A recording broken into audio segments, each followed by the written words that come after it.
وإلى ثمود أخاهم صالحا قال يا قوم اعبدوا الله ما لكم من إله غيره هو أنشأكم من الأرض واستعمركم فيها فاستغفروه ثم توبوا إليه إن ربي قريب مجيب. قالوا يا صالح قد كنت فينا مرجوا قبل هذا أتنهانا أن نعبد ما يعبد آباؤنا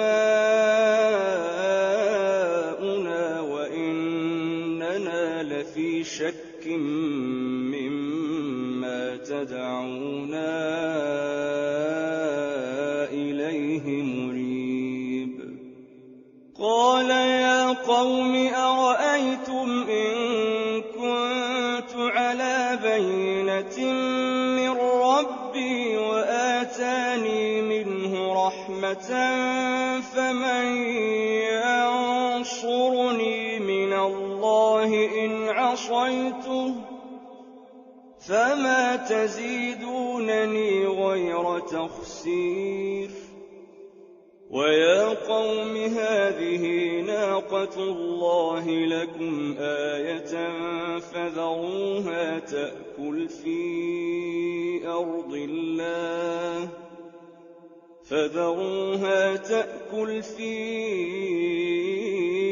أرض الله ولا تمسوها بسوء فيأخذكم عذاب قريب. فعقروها فقال تمتعوا في داركم 3 أيام ذلك وعد غير مكذوب. فلما جاء أمرنا نجينا صالحا والذين آمنوا معه برحمة منا ومن خزي يومئذ إن ربك هو القوي العزيز.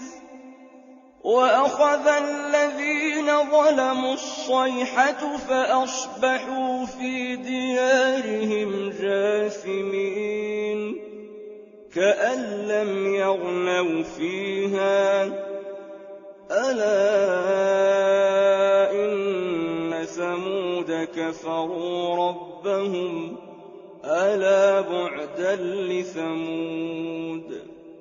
ولقد جاءت رسلنا إبراهيم بالبشرى قالوا سلاما قال سلام فما لبث أن جاء